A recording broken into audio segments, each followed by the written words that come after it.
All right, everybody. This Halloween, we're hosting a virtual live show with our good friends over at Cult Podcast. We're doing a double feature, and it's part of Panic Fest online Tricks and Treats event.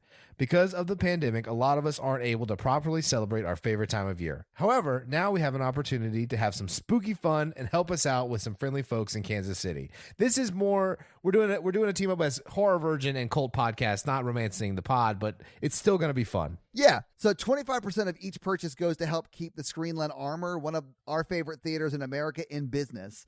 Additionally, we'll be releasing some limited edition merch, and from now until Thursday, October 8th, you can pre-order your own piece of Horror Virgin and Cult Podcast history. Tickets are on sale now for $20, and our shirts are available for $25. However, we're offering a bundle for $40 where you get both. It's going to be so much fun, and we can't wait to see you all there. More information is available at cultpodcastshow.com. Remember that these shirts are super limited edition and are only available for pre-order until October 8th. See you all soon. Ookie spooky. Ookie spooky.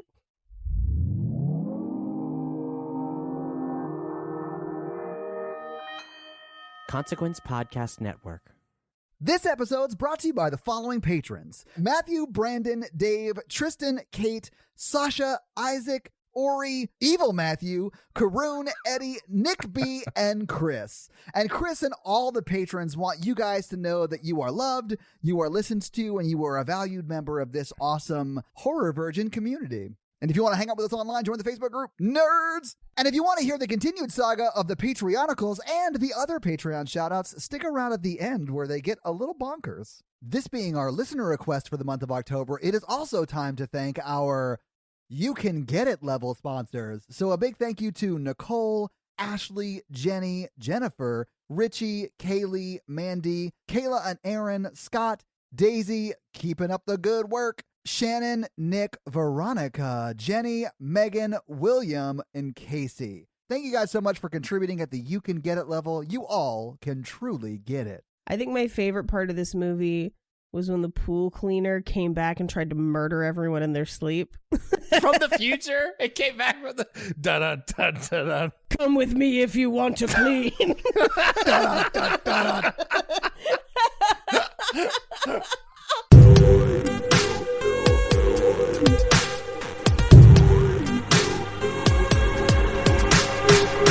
And just talking to the youngest sister, it's like, you have, in the future, you have a dirty pool. I've come to save it. Thank you for tuning into the Horror Virgin. I'm Paige. I'm Mikey. And I'm your Horror Virgin Todd, which means I don't like scary movies and you guys make me watch them. And when I say you guys this week, I literally mean the listeners, because we did a listener request for October, which was the third Paranormal Activity movie.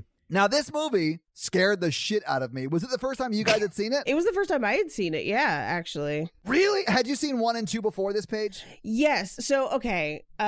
So I saw 1 with Phil Eisner, who wrote Event Horizon, because he was my teacher at the time. Yeah. And he was super cool and was just like, hey guys, no extra credit or whatever, but like, this is a new horror movie out it had a lot of buzz because it was kind of like the little movie that could at the time. And our class that we were in was writing for horror movies. Oh, cool. And so he was like, let's go on a field trip. We'll all go. And by field trip, it's like, you're all college age adults. Meet me at the theater. Yeah, we'll meet at the theater, you idiots. Yeah. I'm not running a yellow bus. Right. And so we saw the theater, and it was just our class and then a super loud family in the theater who made it so much better, because when she gets possessed, one of them just yelled out, she needs Jesus, and like in the middle of the theater, which I found hilarious and no one else did. So I saw that one, and then I saw the second one because I had liked the first one so much, and I didn't like the second one. I was like, this is kind of dumb. So I never saw this one. I was just like, I don't need to see the rest of this franchise, and just kind of wrote it off completely. I do that with, like, if I go see a sequel I don't like, I typically don't check out the next one, right? Yeah, and this one's amazing. I loved this one. Okay. So, Mikey, was this the first time you had seen the third one? No. The first 3 Paranormal Activity movies I loved. I saw all of those in theaters. Right. I was all about this franchise for like the first trilogy. I really liked it when it came out. I hadn't seen it since I saw it in theaters, and I really, really liked it when I watched it this time. This was the first time I had seen it, and I think it does a great job of telling sort of the continuation of the story, but in the 80s. Like, it very much is sort of the same movie as the first one, but the technology is different. And when I say the same story, I don't necessarily mean like beat for beat, it's the same story as the first one, but they're sort of explaining what's happening in a better way, but they also have more limited technology. And I feel like the way they incorporated that and made it all make sense as to why he has all the cameras and like how he was able to capture the whole room without a wide angle lens that didn't exist yet. Like that kind of stuff I really liked. And I really like how they're retconning what was going on in the first two. Because I hate when movies don't explain what's going on and they're just like, oh, wasn't that creepy? And you're like, what was creepy? I didn't understand anything that was happening, right?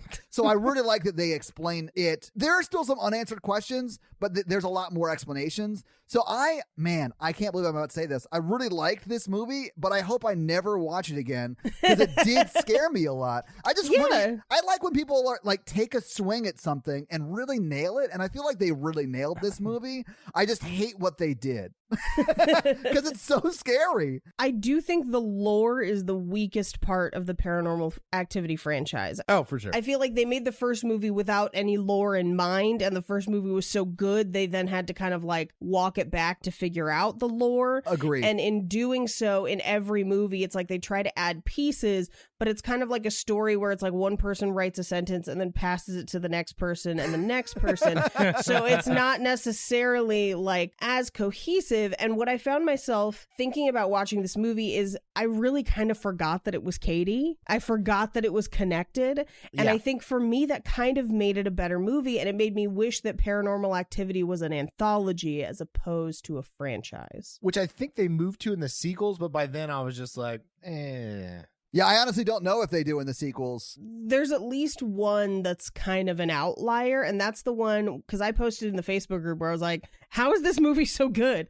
I posted in the Facebook group, everyone seemed to recommend one of the next 3 that is kind of an outlier. Okay, is that the marked ones? Yeah, and they said that one's the good one. Yeah, I saw people talking about that one. As I was thinking about it, and I was like, if this movie could just not be a Paranormal Activity movie and just be this movie, I think I would love it. And then I was like, oh, wait, that's Hereditary.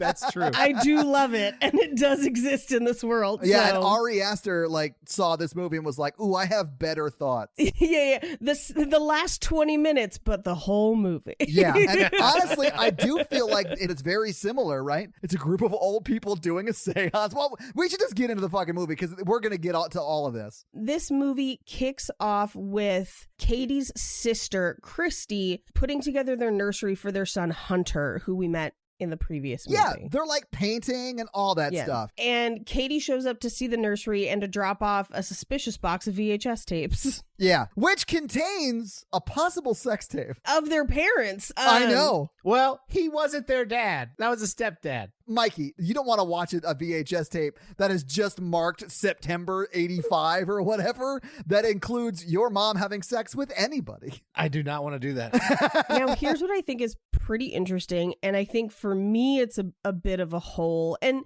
I haven't watched 2 in a long time. I saw it like the one time and that was it. Did they cover why the girls don't remember this? Yes, they yada yada during the lore of like, then we wipe their memory. Do they? Okay. I knew that was a thing. I knew that they didn't remember. Here's what I hate about this movie. Because in the first 2 movies, they talk about their childhood home burning down. It does burn down in this movie. It's at the very end, it's very fast. It's literally one frame. Is it? I missed that. I missed it too. I was like, where'd they get the photo in the first one that said it burnt down? I'm sorry. Yeah. No, so it does burn down. But what she says when she drops out these VHS tapes is that she inherited them from the grandma and she hasn't gone through it, but she doesn't remember them. So it's like she doesn't remember them taking all of these tapes as a kid. Then we cut to, there's a crash on the floor. Everything's destroyed in the house. That's August 2006, which is from the second movie. Yeah, it's literally footage from the second movie. And then you can see another handheld shot that is clearly not in the second movie, where the guy is like holding the camera and being like, oh, it looks like the box of VHS tapes is the only thing that's missing. Yeah. Now, if every tape is just 6 hours of a day, this movie Yeah. takes place over like a month, or the flashback part of the movie takes place over like a month. It takes place over 14 days. Okay, so like 14 days. There are 3 cameras. There would be a lot more tapes than just one box full. So like there would be like a closet full of tapes. There would be a ton of tapes. He edits them at the end of every night. Every morning he's editing them. Well, here's what I was thinking. So one of the best parts of this movie for me is that retcon technology, because we are seeing it in the way that like our childhood home movies would be. Yeah. Where it's like you're only getting a piece of an event and then it's another day because they're just rewinding or whatever. And so what I thought, and this is just headcanon, is that because we don't see every single day, there's some sporadic days. On days when nothing happened, he rewound and then recorded over those tapes for the That next makes day. sense. That very well could be, yeah. But the tapes are like organized by like month.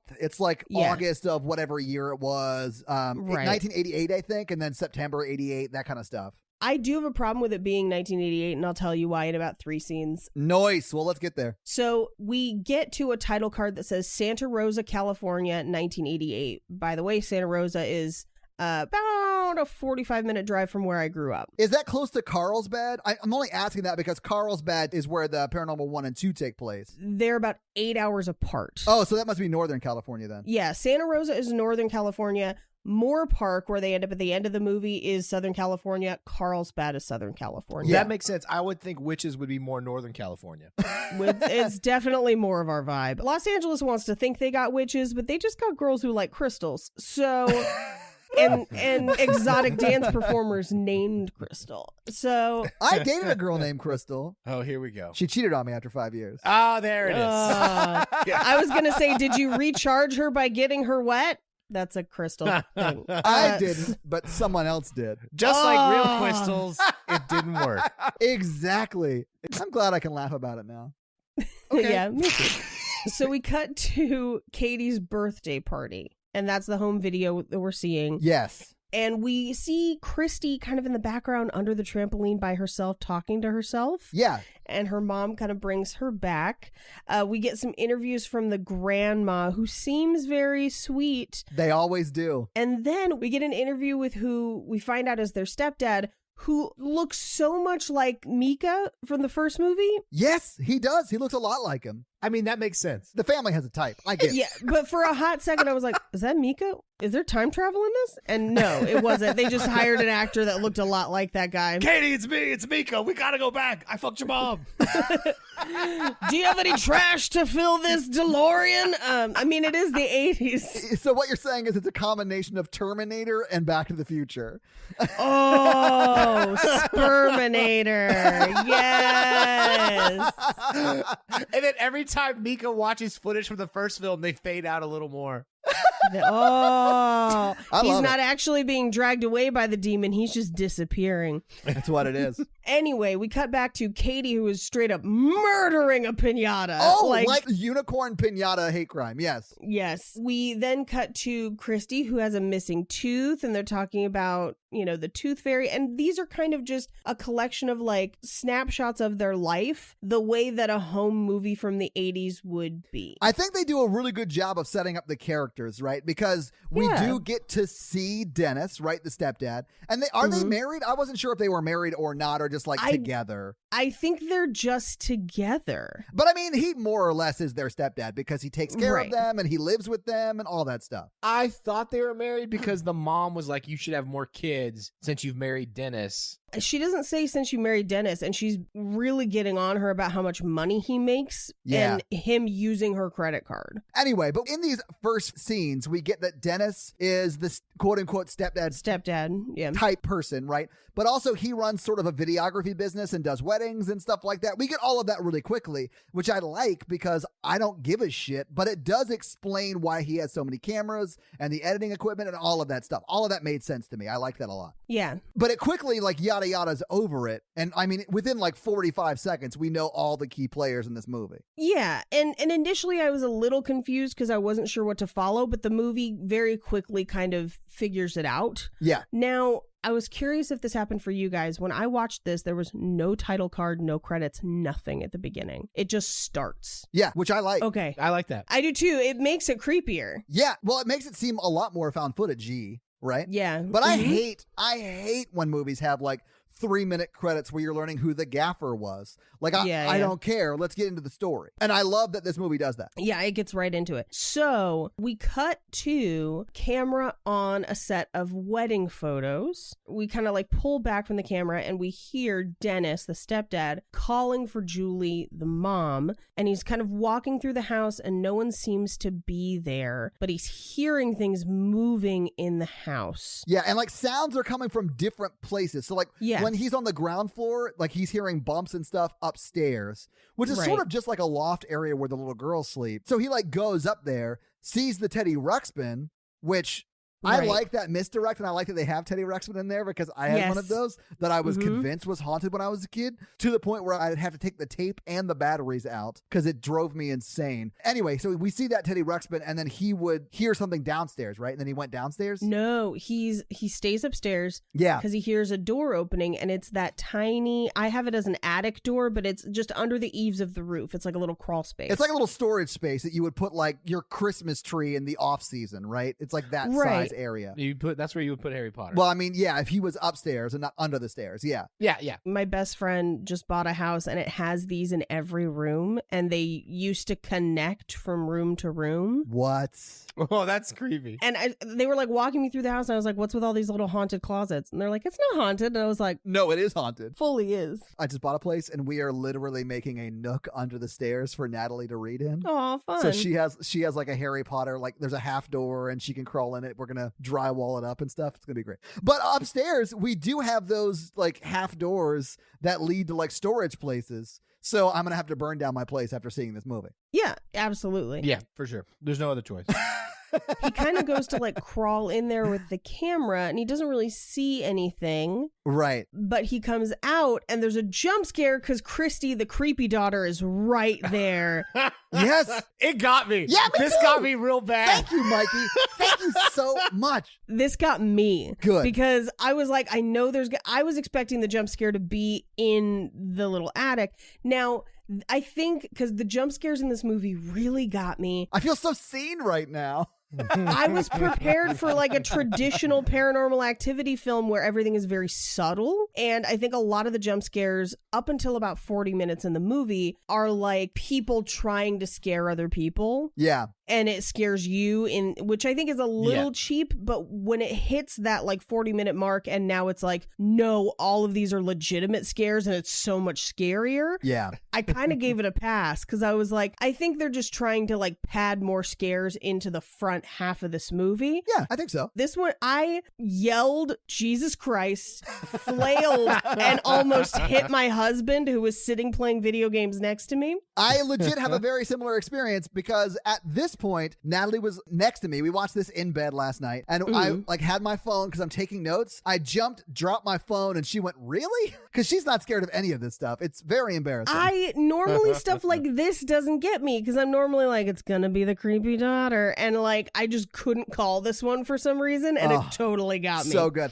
I will say this about this movie in general. Its use of silence is so good. Like, I feel like a lot of movies would use music to build tension, but I feel like because it's completely silent. And you're listening for things like footsteps or the creak of a door. And it makes you like lean in a little bit. Maybe not actually, but like your attention leans in. And that's when they really fuck you. I hate it. I think that's something the franchise does really well. Yeah. The use of silence. And then I feel like it emulates when you're scared in real life. Yes. The most because you're listening in silence and you're like, I hear a creak. Like something is creaking around. Yeah. And like not a lot of movies do that. They're like, dun dun dun. Yeah. But Kristi just says, she asks him why he's got the camera. basically why he's filming in there. Which is a fair question. Like, why are you walking around the house empty with a camera? Which just, controversial opinion. If the person who is their new stepdad is suddenly walking around your daughter's room with a camera all the time, cause for concern. Absolutely. Oh, hey,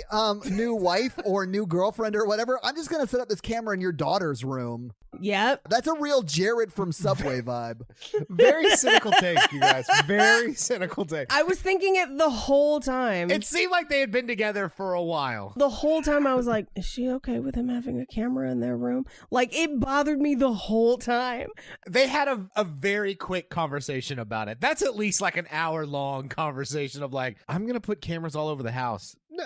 They do yada yada over that conversation. So I do hope that conversation was much longer and, some boundaries were laid and the girls knew to change in the bathroom where the camera wasn't, that sort of stuff. Yeah, exactly. Oh, and the fact that the girls never played with the camera that much. Like, if someone set a camera up in my room, if I was that age, that camera would be destroyed in like 2 days. Mikey, I feel like that's what would happen now. Yeah. I'm worried about giving you one of my webcams for the live show.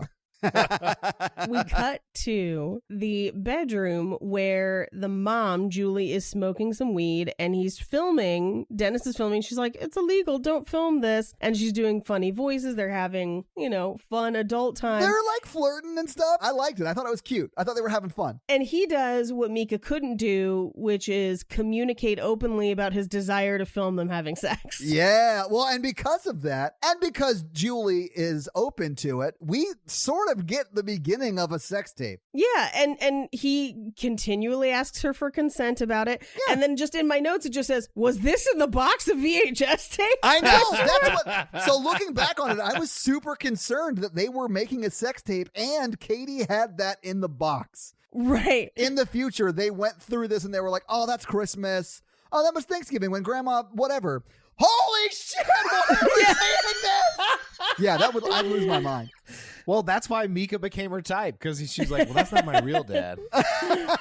Oh, no. So she was into it when she found it. Yeah. Oh, no. I'm out. He sets up the camera, and I feel like this is a very realistic sex tape taping. Having starred in many amateur films, I can say it is very realistic. Especially because they're kind of like nervous, and they're, kind of spending too long on the foreplay part, because I think everyone's a little nervous about taking their clothes off. Yeah, it's never the angles you want. It always ends too soon. Mike, you know what I'm talking about. I don't know what you're talking about. But right in the middle of it, just as things are getting good. I only record round 2. Honestly, guys, that's a pro That's a pro move. tip. That's a pro tip. move, yeah. Because it is going to last longer. That is a good tip. I only record round 2. But Holy right as they're shit. getting into like round 1, a huge earthquake hits. Oh, yeah, it does. Hold on, I wrote a joke for this moment. Don't telegraph it, just say it. If this house is a rockin', don't come a knockin'. And it does start a rockin' because an earthquake be happening. I do think there is a missed opportunity with a joke that he could have been like, oh, wow, this is really great. Or something like that. Just like, yeah, whatever you're doing, keep doing it. Oh, God, you're really working. Oh, shit, the house is coming down. We've got to go. You guys are rocking my world.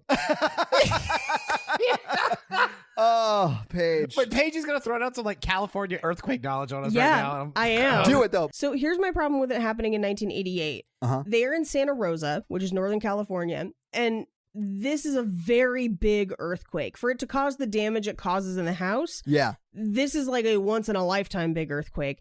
And California did have an earthquake like that in 1989. Oh. And I actually know that because I lived fucking through it. And it was Really? one of my first memories. Yes. So your parents were making a sex tape. Interesting.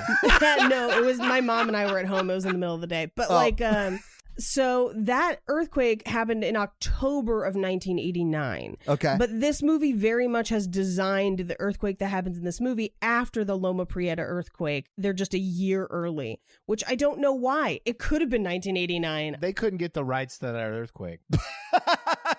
You know how hard it is to get earthquake rights? It's super difficult. Well, I think that's what bothered me because I was just like, it's just 1 year different and we're not counting Like, what the hell? Like, it's a famous earthquake and you're in the place where it happened. And also, we're not talking about how old the girls are. Like, we could fudge that age by a year. 100%.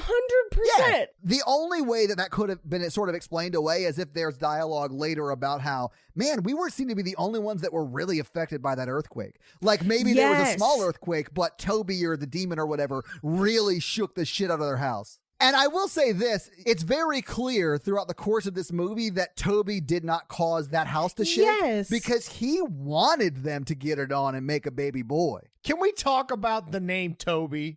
Yeah, it's named after the director's dog.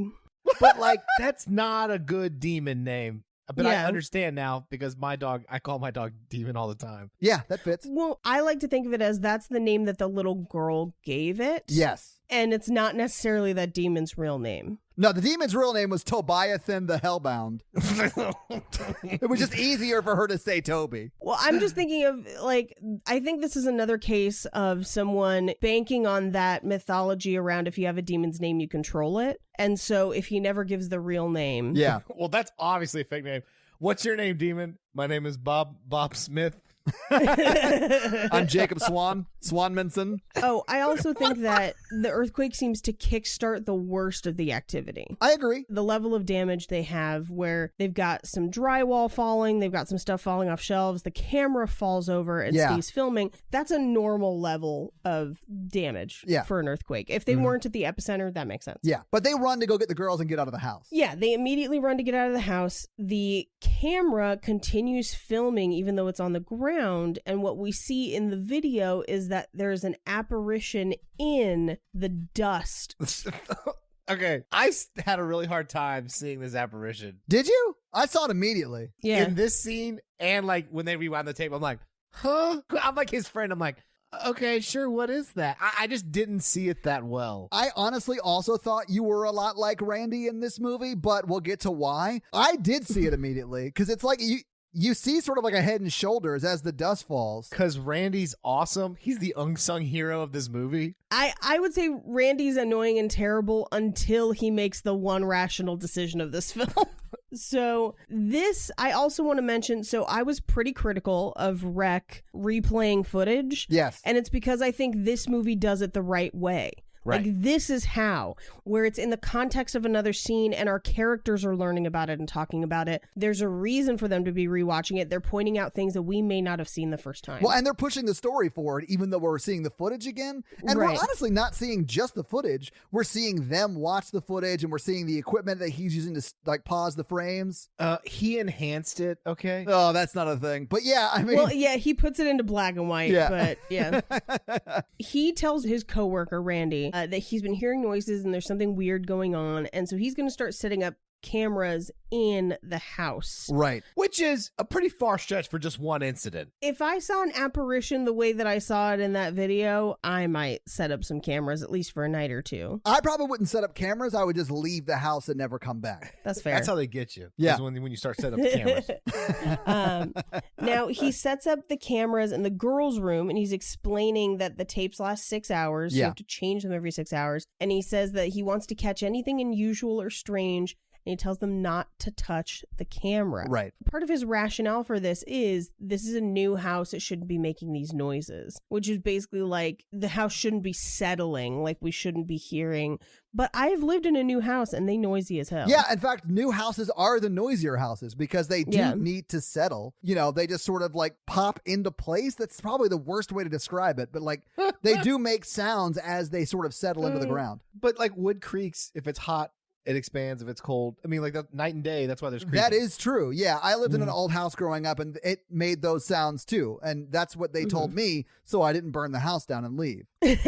So I don't know if it's true, but that's what my dad told me. So she's basically asking, what do you think you'll catch? And he says, whatever's in the house. And she says, like, there's someone watching us. And he's like, yeah. And she's like, yeah, I feel a camera watching me. Asshole, basically. And I actually, the way that their bedroom is set up where the camera is facing the mirror, I think is actually really interesting because it kind of draws your eye around the room a little bit. It's really well done. So we see the first night 1, September 9th, 1988, 1:42 a.m. So we hear the noise of a door opening, and then we see in the girls' room that Kristi, the younger of the two girls, stirs.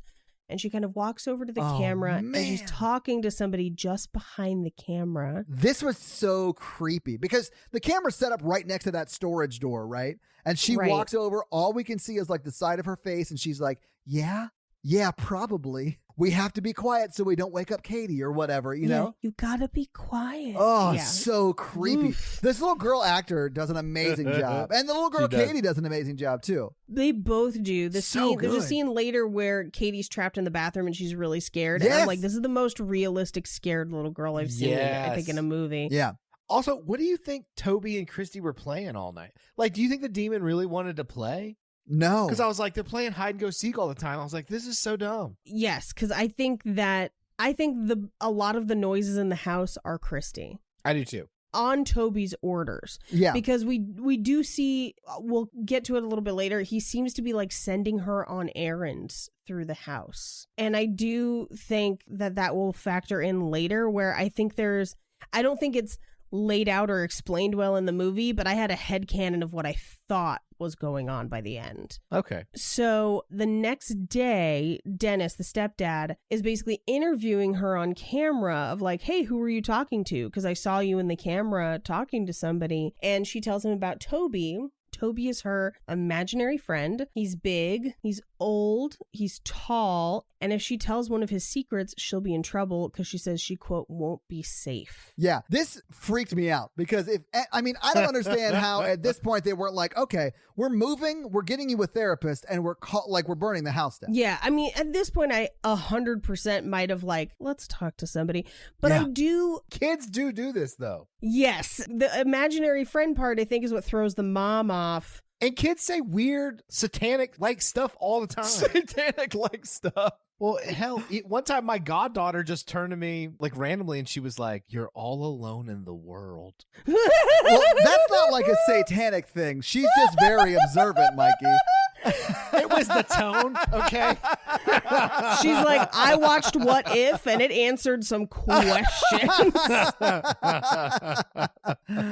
Oh, but it did though, Mikey? So they chalk it up to her having an active imagination. So the mom is like... She's just blowing it off. Yeah. Yeah, she's like, kids are odd. She's like, Katie used to sleep on the toilet. Toby's going to be gone in a few weeks. I thought that was crazy, though. Katie asleep on the toilet? Yeah, who sleeps on the toilet? Here's the thing. I've done it as an adult, which is weird. I've done it as an adult, but not sober.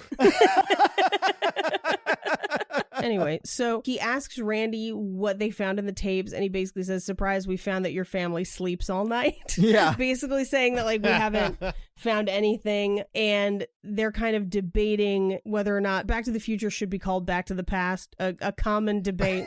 I did think that was a very funny conversation, because it seemed very 1988 to me. The fact that they were talking about how the title is incorrect. They brought up some good points. Yeah. Also, it's a prequel occurring in 1988. They're Back to the Past. Like, this movie is Back to the Past. It is also a very meta joke. You're right. So as they're talking, they hear something in the house. And Dennis is like, do you hear that? It's happening again. And I don't know how they heard this. This was minuscule, and they're like in the garage, and they go all the way into the bedroom to find it. It does drive me a little crazy that when they hear scary shit, their first instinct is to grab the camera. Yeah. Like, I would never think to do that. Well, the one thing I appreciate about this movie that I think sometimes found footage really struggles with, where, again, like you said, you wouldn't have the camera, you'd want to put it down. Yeah. Or other people wouldn't want you to have the camera. Multiple times in this movie, people say, why are you filming? Yeah. And they question it instead of just letting it occur. And there are times when they don't film, where they like set the camera down or drop it or whatever. So they follow it into the bedroom, into a mirrored closet, and they open it, and I knew there was going to be something in this closet, and it did not matter. I screamed bloody fucking murder. This got me so This good. one got me so bad. I was so mad. Like, no joke. Natalie does not do this kind of stuff to me, but if she did, I would move out. Like, I don't think I could live in a house where someone scared me like that all the time. My heart could not take it. I would die. Because just watching it happen, I screamed. It scared me. I do this to people at work, which is terrible. Mikey, you're a bad person. But also, you shouldn't do this at work. Those things are unrelated. I frequently wear headphones around the house because I'm either working or listening to a podcast before it goes to air or something. Right. And my husband pretty frequently has not realized that I'm wearing headphones and either like grabbed me or come up behind me or something. And I have just screamed like I'm being murdered. Yeah. Same thing happens to me. I will be like locked into an edit on my computer and Natalie will come up behind me and I just didn't hear her and she'll touch me and I'll scream because it scares me. Yes. But I would have to break up with Julie. Like, that's all I'm saying. Yeah. We reveal that it's Julie the mom. Yes. Yeah, absolutely.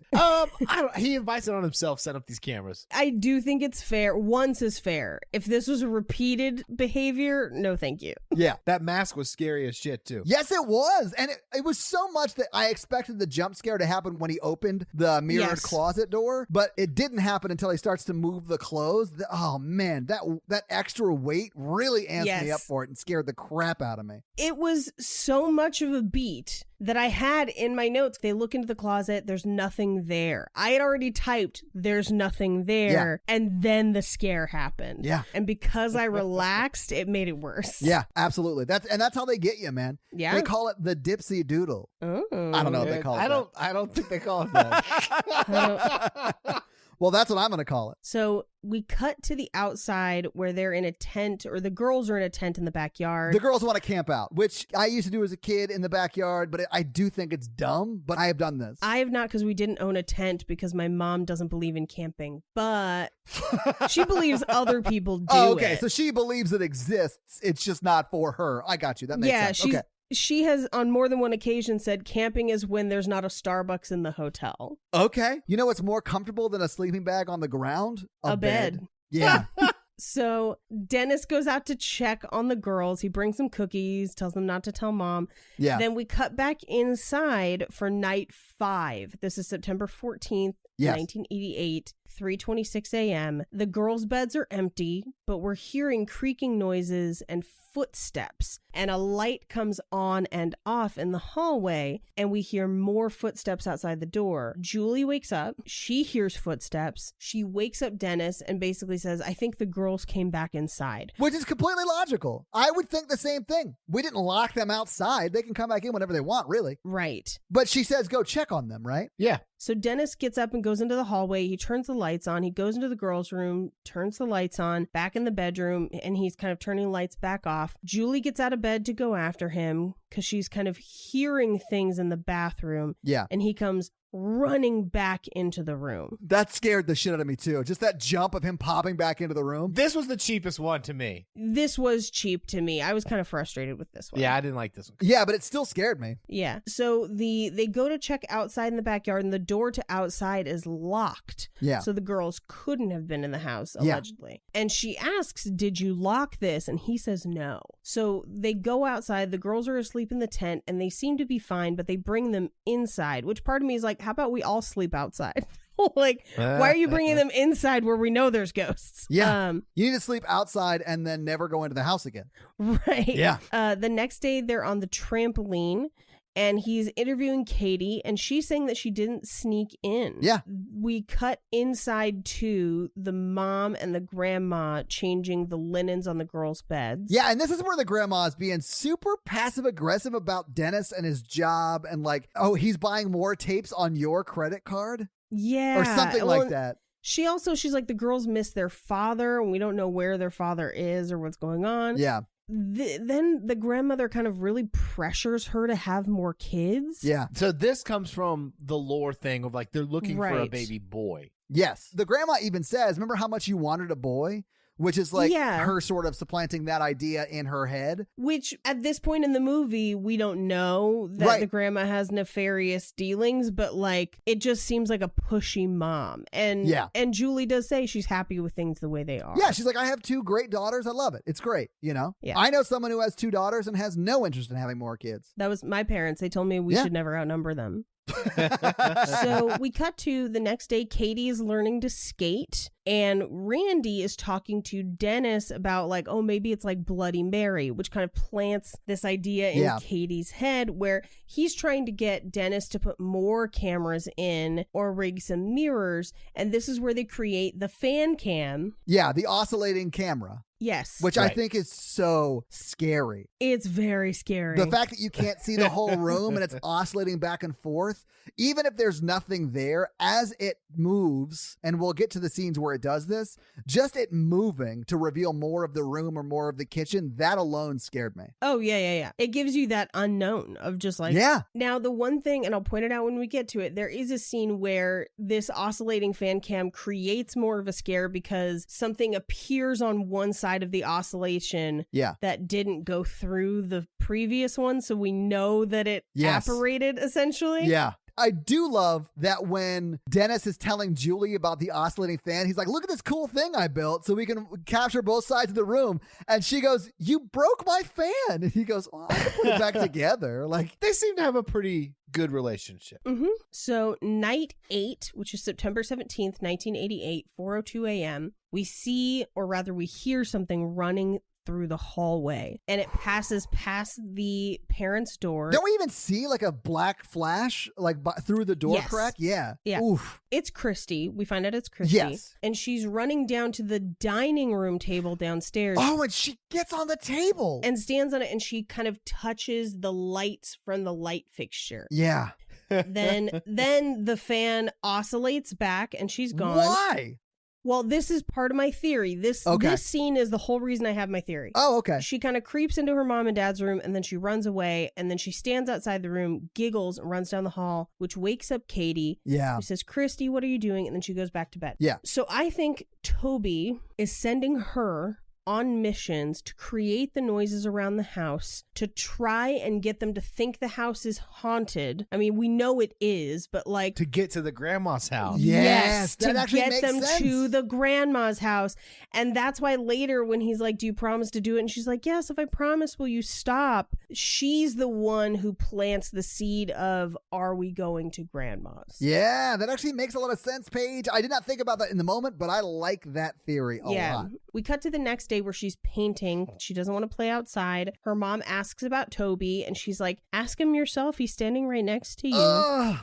What would you do realistically in that scenario? I'd probably talk to Toby. Oh, you'd play along? Yeah. The first couple times, yeah, I'd play along. If it persisted, I would take them to a specialist. Yeah. I had an imaginary friend. Mikey, that does not surprise me. Do you still have an imaginary friend? No. Yeah. That's the thing. Almost every kid does, but they grow out of it, or it's kind of nonsensical. And Yeah. this seems a lot more serious. And she seems to be growing into it as opposed to growing out of it. Mine had a full lore, so I can't really. Was it like the Patreonicals, Mikey? No, it was a mouse who lived in the air vents and kind of had Indiana Jones type stuff, and his name was Spanky. He had a family, and they lived in the walls. Oh my God. Are you sure you guys just didn't have rats? Yeah, I'm positive. I think it also reveals a lot that his name was Spanky. Well, I didn't know back then. I didn't know what I'd be into later on in life. It's not surprising because Randy shows up with books about malevolent entities, and he says kids are susceptible to spiritual contact, and this imaginary entity feeds off of fear. Yeah. So we cut to night 10, September 19th, 1988, 12:58 a.m. There are sounds in the house. The mom comes down to the kitchen and she's like eating out of a Tupperware. She turns on the lights. Oh my God, this scared me so much because it looks like she's digging down in the garbage disposal. She does. So the oscillating fan cam catches the light fixture swinging, Yes. and then it swings back, and she drops the fork in the disposal, and she's reaching down into it. I thought for sure it was going to turn on and mangle her hand. Oh my God, me too. I was so freaked out. Oh my God. I'm so glad it didn't. I hate that. Oh, me too. Yeah. It oscillates back. We see the light fixture swinging Toby. It comes back. She's digging further into the disposal. It's like she's elbow deep in this disposal. Yeah. And then we hear the crash, and that light fixture fell to the floor. Yeah. Oh, that's what Kristi was doing. She was unscrewing that light fixture. Maybe. Think about this, and now again, this is headcanon. That light fixture is anchored to the ceiling above the loft, hanging down in front of the door. Kristi's bed is closest to it. That little ledge that they have, if she had leaned over, she may have been able to disconnect that light. Okay. But also, Toby can do a lot of this stuff. I mean, yeah, we see Toby do some stuff later on. So, I mean, this could also just be Toby. You're right. So we cut to the next day where Dennis is filming Kristi having a tea party. With Teddy Ruxpin and a few dolls. Yeah. And Toby. And Toby. He's not allowed to sit in one of the chairs because Toby sits there. Yeah. And he's asking about what Toby has said to her. But then she says he doesn't like me putting a hand on him. And she's kind of giggling because Toby's telling her things. And so he leaves the camera there. Yeah. Purposefully. Because I think he's like, she's not going to say shit with me here. But like. Yeah, but if I can capture her side of the conversation, maybe we can figure out what they're talking about. Right. Yeah. Active giggling. Oh, I hate it so much, Mikey. Okay, so it's a big red flag for like responding to internal stimuli, which is like responding to like if voices are talking to you and they're making you laugh and like that kind of stuff. I was like, oh, maybe she does need to check. But I mean, it's very rare for someone to do that young. But I was like, oh, yeah. Well, but that's what I mean by like, it's one thing for her to say she has an imaginary friend and tell me stories about an imaginary friend. Right. It's another thing to react to an imaginary friend as if they are real. Oh, yeah, she has full-on conversations. Yeah, and if your imaginary friend has a killer type 5 and keeps making you giggle, that's a haunted entity. That's what I was like, so what is Toby doing to make a 7-year-old laugh? Like, what is this demon having to say? Like, he's like, hey, you want to hear me fart? My name's Toby. I want to see Paranormal Activity as a comedy, like Drop Dead Fred, where Toby... It ends up being like Big Mouth with like the hormone monster. Oh, yeah. So Katie comes to the tea party, sees Dennis's camera, and she says to Kristi, only babies have imaginary friends. And she's basically taunting Toby. Oh, man. Yeah. And then she gets it. Yeah, this becomes an issue. So she sets the camera down. She crawls into the attic space to be like, Toby, come out. And the door shuts on its own. The camera catches it. The camera catches everything. Yeah. And it won't let Katie out. And she's like, it wasn't me, it was Toby. And it was. We saw Kristi. Kristi did not close that door. We cut to 7:30 p.m. that night. Lisa, the babysitter, arrives. She basically immediately dives into, playing with the kids. Yeah. Katie wants to show her some new beads. Julie kind of explains why the cameras are there. Then Dennis and Julie go out on a date. Yeah. So we cut to 9 p.m. The girls want to have her tell them a ghost story. Oh. So she comes back under a sheet, puts the girls to bed. Yeah, she cut holes in one of their nice sheets. Yeah. That's unacceptable. Yeah. I would be livid if my babysitter cut up my sheets and then did not tell me about the haunting that she experienced. That's what drove me nuts. Yes. So it's an hour later. The babysitter's downstairs.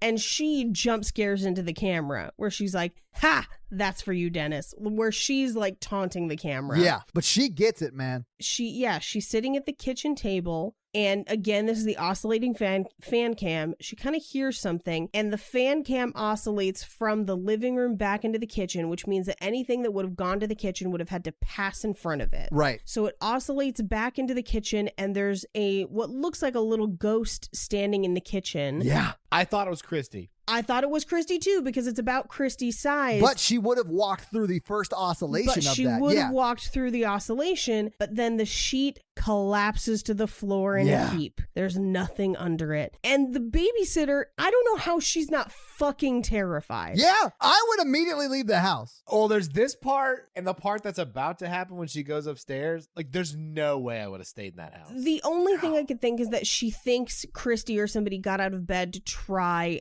and scare her. But I'm like, you would have heard her, there's no way she's that quiet. And also when the sheet disapparates, that's not what's going on. Well, she didn't see that. Okay, that's fair. But when she goes upstairs and goes to the storage closet that's making some sounds, and then she gets literally blown back. Yes. She does not leave the house screaming. That is insane. she should be leaving the house screaming. Yeah, it catches all of her reaction and everything on camera. She runs downstairs, doesn't take the kids with her. She's just like, fuck this house. Yeah. Like, she runs downstairs, sits by the front door, just like ready to leave. But she still waits for them to get back home. I Yeah. would not do that. Based on what her reactions are, this is not the first time she's babysat at a haunted house.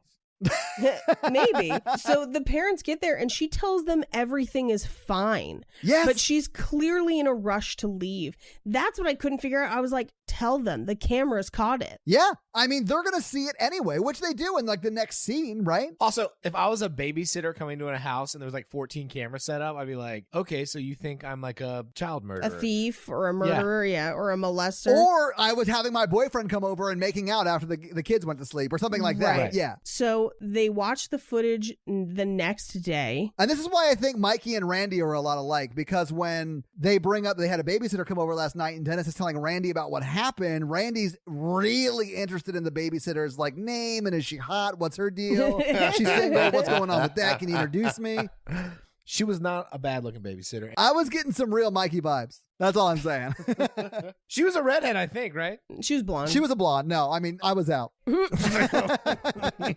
But at this point, Randy is like, you've got to tell Julie. And he's like, and Dennis says no, because she won't believe me. She'll make us take the cameras down. It's all on camera. She would believe you. I think that there is no way she would not believe him. He needs to tell her. She refuses to watch the footage. That is later. true. You waited too late. She was annoyed at him at that point. He could have got her right now and been like, hey, I caught something really weird on camera from when the babysitter was here. Yeah, he goes about that whole thing the wrong way. Randy is the voice of reason throughout this whole movie, and no one listens to him. Right. Just like Accurate. Mikey, guys. 100% Exactly. like Mikey. So we cut to night 13, which is Yeah. September Wow, 22nd, Paige. Wow. 1988, 2:17 a.m. We see Kristi get up again, and she walks into mom and dad's room, and then she does the Paranormal Activity special where she stands there swaying for hours. Yes. When they did that in the first movie, So creepy. Yeah, man, it scared me. I mean, and this is not anything new for the Paranormal Activity universe, but it's still super creepy. it's so unnerving. Yeah. That's what it is. It's unnerving because you're just like, oh, that shouldn't be. I always end up picturing it happening to me, and I'm like, that'd be the most fucking terrifying thing to wake up to. Yeah. So she stands and sways over their bed for like an hour and a half. Yeah. Yeah. And then she goes back to her room and she's talking to Toby. And she says, no, I don't want to talk to you anymore. I'm going back to bed. She breaks up with them. She breaks up with him, and this kicks off the worst of some of the activity. It's his paranormal toxic relationship. The very next day, Dennis opens that little door to like the little cubby and puts the camera in there and angles the camera up, which no one has done yet. And there's a triangle drawn on the ceiling. Yeah. Yeah, the symbol of the Deathly Hallows definitely comes into play throughout this movie. It does sort of look a little bit like it. Yeah. It's a real symbol, and I have notes on it. Okay. All right. Cool. Yeah, they used real occult symbols for this film. But it looks like they're scratched in by like nails. Like Yeah. someone did it with their hand, like scratching it into the wall. It was very convincingly creepy. Yes. Back downstairs, Kristi is super sick, and they've got to go see the doctor. So they leave Randy and Katie home alone. Katie, now instantly left to her own devices with Randy and the camera, wants to play Bloody Mary. I think this is the scariest scene in the film. Yes, it is. And I think this makes Randy a hero, man, because he handled this way better than I think most people would handle this. He handles this great. So he's trying to talk her out of it, and I'm like screaming at the TV, like, don't do this. Yeah. Why would you want to play this game to begin with in a house that's already haunted? And he knows it's haunted. I know. He has already seen the sheet Yes. like fall to the ground. Like he knows it's haunted. He definitively knows this house is haunted.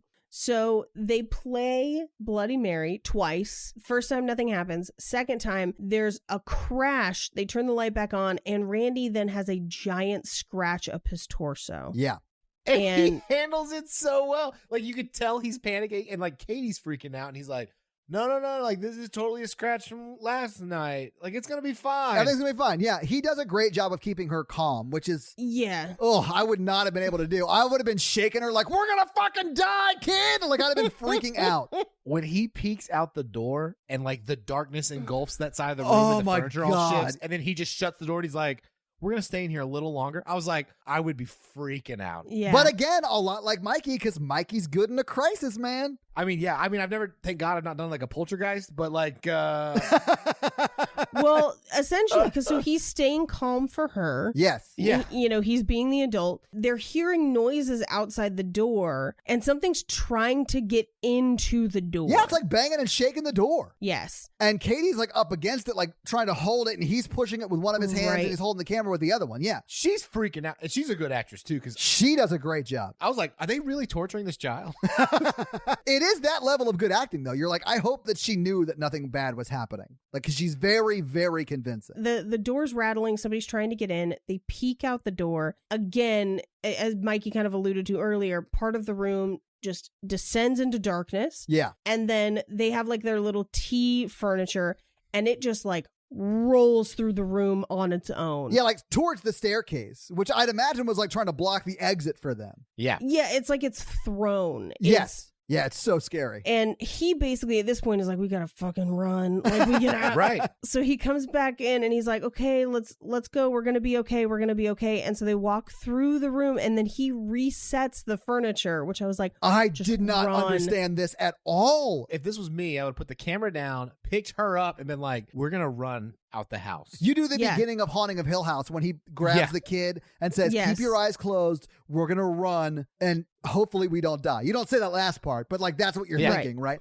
And then Yes. you run out of the house as fast as you can. right. But instead, we imagine that they stayed in the house the whole time. I think they did stay in the house. That's what the camera shows us, right? Yeah, because Dennis gets home and Randy is literally packing all of his stuff to leave. And he basically says, I'm going home. Forget the books. This is not Casper the Friendly Ghost. This is fucked up. Yeah. And he's like, you're being ridiculous. And he's like, no. And I'm like, nope, Randy's the only one with sense. Get the fuck out. He even says, just watch the fucking tape, Dennis. He says it. He says, what? It's all on the tape. You got to get out. Yeah, you've got to watch the tape and then get out. And he, again, is like, you got to tell Julie. Yes. Yes. He basically now is going to finally tell Julie. Oh, this is where he goes about it all wrong. I thought Yeah, this was he- earlier in the movie, but he goes and gets her and like does not approach this the right way at all because he sets up what she's about to see and then she's like, I don't want to see that. I don't think whatever. He should have just been like, hey, check this out and just like Yeah. shown her the tape Yeah. because she does not want to see it. Right. And he starts it with this, like, it's a picture of these, like, witches. It's the same symbol I found in the closet. And I'm Yeah. like, you should have started with the tape, man. Yeah, you're Yes. front loading information she does not need until she sees the haunting part of it. He sounds Yeah. he sounds like he's delusional. He does. He sounds like he's a flat earther for a second, you know? Yeah. I mean, all praise the dome. I'm just saying he sounds like that. That's true. Praise Jesus for the dome. So we cut to tapes occurring ostensibly at the same time, Yeah. where Katie is essentially running through the room and gets stopped by Toby, where she just hits like an invisible force. Did you guys catch that she was like chasing Kristi? Yes. And the demon or whatever stopped her from being Yes. able to get to Kristi? I thought that was like really interesting the way they set that up. I thought Kristi was leading her there. Yeah.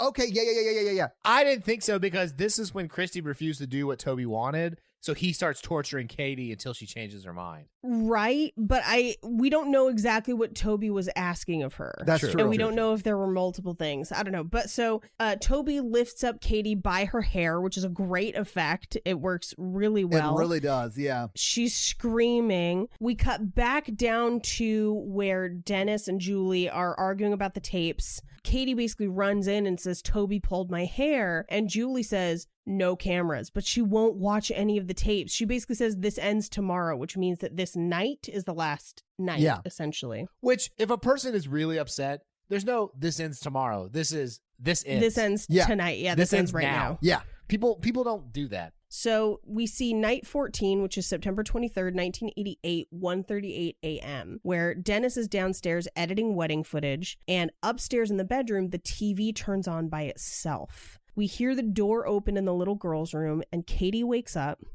Something falls off of Kristi's bed, which wakes Kristi up. It was Teddy Ruxpin. Oh, it was Teddy. Yeah, Ruxpin. it was. Things start moving around the room, which was actually kind of a cool effect because just like little things around their room, almost like they're on a breeze, kind of move around, which is kind of cool. Katie is terrified. Yeah.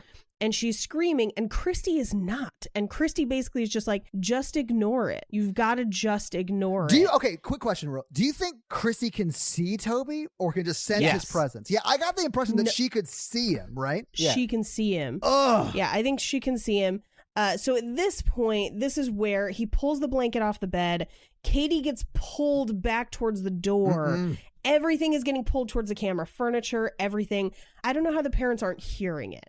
The static TV. Duh. But like... No, they're banging. Yeah, you would definitely hear it. Especially when Katie gets pulled. She's like dragged on the floor. You would hear her body hit the floor and then get pulled back in. Yes. There's, 1.5 million times in this movie, people are screaming in a quiet house and no one hears it. Yeah. Especially in the end. So at this point, Kristi's not scared. Kristi is basically just like, Katie, ignore it. Like, stop it. Just let him pull you, basically. Yeah. And finally, when Katie's not calming down, Kristi comes up and this is where she says, I'll do it. Just let her go. Well, that's after Katie gets pulled like into the storage space or like over in that corner that we can't see her anymore. And then Kristi runs over, sort of like the first time we see her talk to Toby. And that's when she's like, let her go. I'll do it. Just let her go. And then he does let Katie go. Right. He does let Katie go. And the TV turns off in the mom's room. Dennis is still downstairs. We cut to the next day and we see Kristi talking to the mom, and the mom just says, we're not going to grandma's house. Yeah.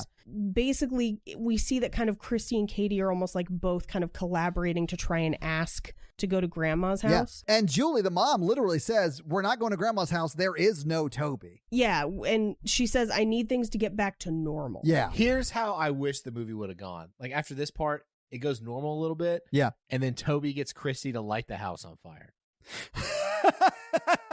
You've got to leave at that point. I thought that the thing she was agreeing to do to get him to stop hurting Katie was to kill the parents. Oh, no. I thought if it's just trying to get them to grandma's house, I think she should have burned the house down. I think it would have been a cooler thing. It would have been, although I really like the effect that happens instead, because it's clear at this point that the mom is not going to believe anything that Dennis or the girls say. Right. She needs just proof. And Toby gives her proof right here. Toby gives her proof, which is, I think this is one of the coolest practical effects in this movie. Oh, this is so fucking cool. I loved it. I couldn't agree more, man. It's so effectively scary, but 100% practical. So she's in the kitchen. She hears a knock at the door. She goes to answer the door. Fan cam follows her. Yeah. And then when the fan cam comes back, she walks back into the kitchen and the kitchen is empty. Yeah. Nothing is on the counters. Nothing's on the floor. Their table and everything's gone. And I was like, Toby stole everything.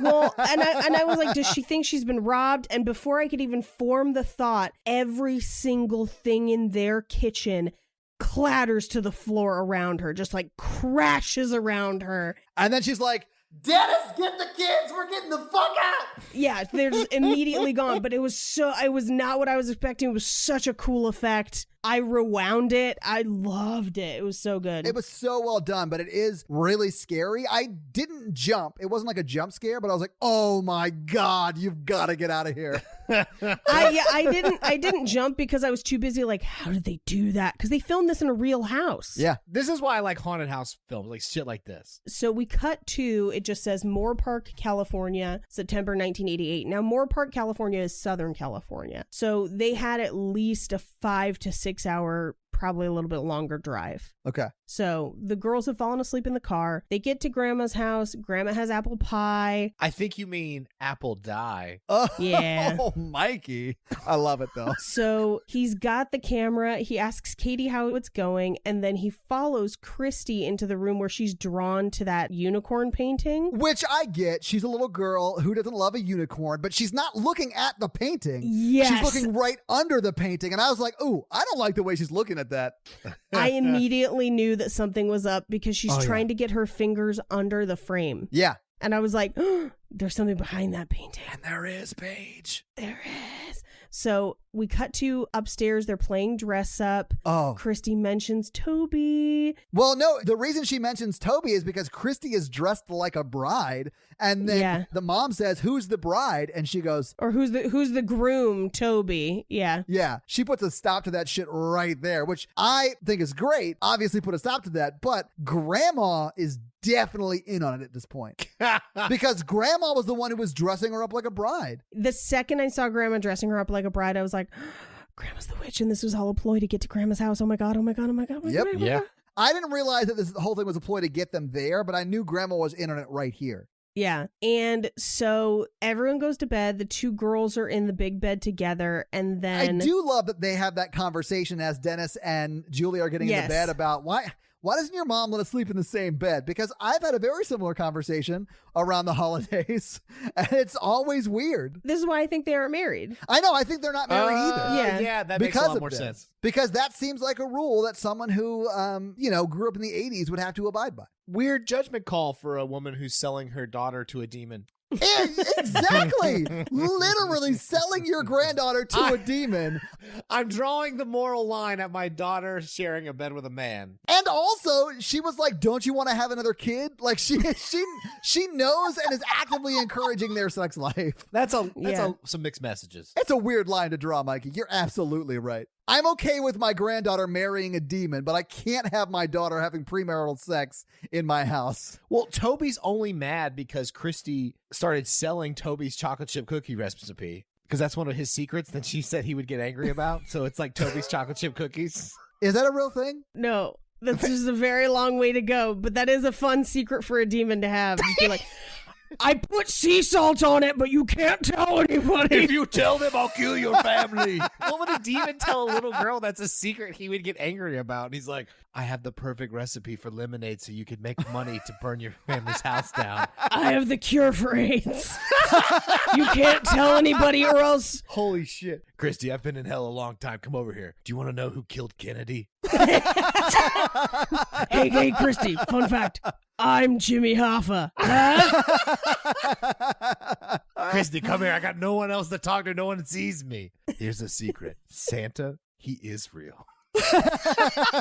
And he's in hell with me. Kristi's like, I don't understand a lot of these words, Toby. Kristi, there's going to be internet floating in the air. It's going to be called Wi-Fi. You're going to want to buy stocks in Microsoft. You can't tell anyone about Toby's stock tips. Kristi, I've gone back in time to get this sports almanac, but you're going to help me with the bully from my high school. Anyway, but those would be fun secrets. Those would be secrets that would make me giggle. I don't know if they would make 8-year-old me giggle. Yeah, but he's telling like demonic secrets. He's like, Satan is lactose intolerant. Shh. God smite his ability to enjoy cheese. That's what she's talking to him. Not now, Toby. I have to go back to bed. You're gonna wake Katie. Yeah. Hey, sometimes I get nervous and I'm glad that I have a friend like you to talk. Fine, but you're like really loud and it's really late. You're like really bumming me out. Are Toby. you drunk? Why are you texting me right now? I have feelings for you and I know we've been friends a long time and like I didn't want to blur the lines because I didn't want to ruin our friendship. You're going to meet a guy named Ben who's really great for you in the future. No, I'm not going to do this joke with you. Don't talk to a guy named Wallace. Hey, Kristi, it's really uncomfortable in here because I'm on an air mattress, but I'm also kind of spiny because I'm a demon. And like, I do love the idea that he's just like going through air mattresses because his spine keeps popping. Oh, damn it. He doesn't even have blankets in there. That's why he was pissed off at the babysitter because she took his sheet and cut holes in it. Do you know how cold it gets here at night? I'm used to hell. It's a hot, arid climate. Anyway, we gotta move on. Yeah, we gotta move on. We literally vamped for 5 minutes about secrets Toby would tell. I love it. Oh, one last one. Toby secrets. I sell Amway. Have you ever considered your Lord and Savior Joseph Smith? Sorry. I have a book I would like you to read. So we cut to 1:22 a.m. that morning. Yeah. Dennis and Julie hear something. They both wake up. Julie gets up Well, a car pulls into the driveway. This is the seance people arriving. Yeah. Dennis gets up. Julie gets up. Dennis stays in bed. Julie goes out into the hallway, and Dennis waits for a bit, and Julie doesn't come back, and he doesn't hear her, so he goes out after her. Yeah. And we can kind of see. And he grabs his camera. And he doesn't look back at the footage, because if he had, he would have seen that there was somebody in the hallway. Yes! That scared the hell out of me, man. Before he grabs the camera, like he walks like through the frame, and then as he walks through it, someone is behind him. Right. And then as he grabs the camera and picks it up and then starts to look back that same way, they're gone. They're gone. And that scared me so bad. It wasn't like jump scary. Yeah. It was very slow, but it was very, very creepy. And I thought it was the grandma. It looked sort of like the grandma's figure. They really kind of play with this where you're not really sure if it's Julie or the grandma. Right. But he basically goes throughout the house yelling for people, and everyone is gone. He goes to wake up the girls. They're gone. He walks through the house, downstairs, calling for them. No answer. And at this point, this is the point where I was like, this house is silent and no one has woken up to him yelling through the house. Well, everyone's already awake. They're in the garage partying. Right. So he's going through the house. He goes into the living room where he hears a noise, and it turns out to be murderous birds. It's a bird again. I was honestly surprised one did not burst into flames. I know. That would have made it better. Then through into the dining room, he sees a silhouette. Yeah. And he can't tell if it's Julie or Lois. So he goes around into the dining room. There's no one there, but this is where we see that the painting of the unicorn is down off the wall, and there's a symbol drawn on the wall behind it. And then there's another one on another wall in the room that has a pentagram drawn behind it. Yes. And someone's lit all these candles. Yeah, they got the Yankee Candle Seance collection. And they're like, ooh, pine. Yeah, he sniffs and he's like, I know demonic ritual scent anywhere. What's that? Demonic ritual scent and sprinkle cupcake. Why would you combine those? They're stealing my daughter.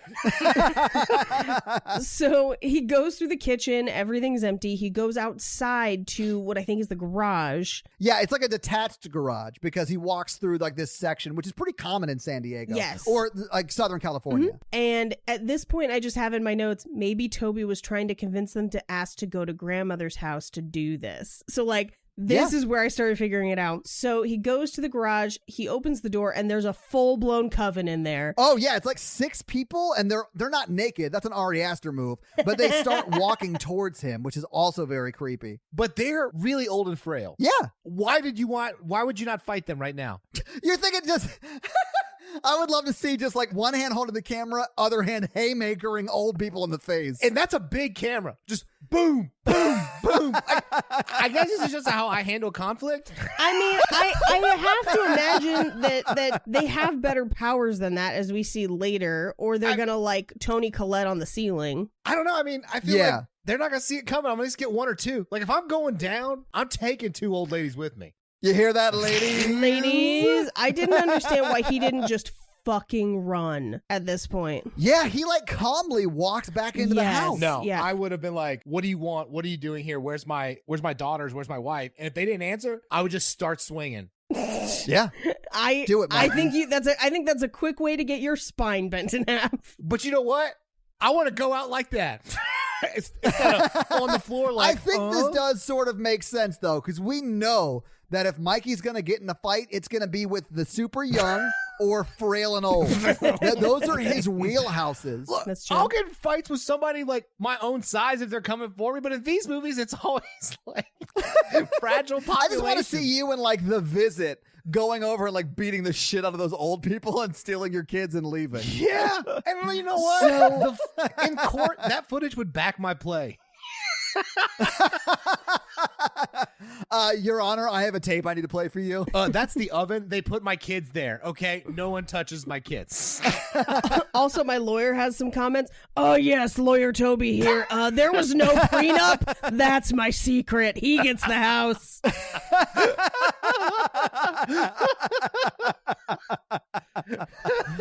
Oh, I like lawyer Toby. I like this a lot. Dennis, here's Toby's secret. Plead the 5th. So he calmly walks into the house calling for Julie.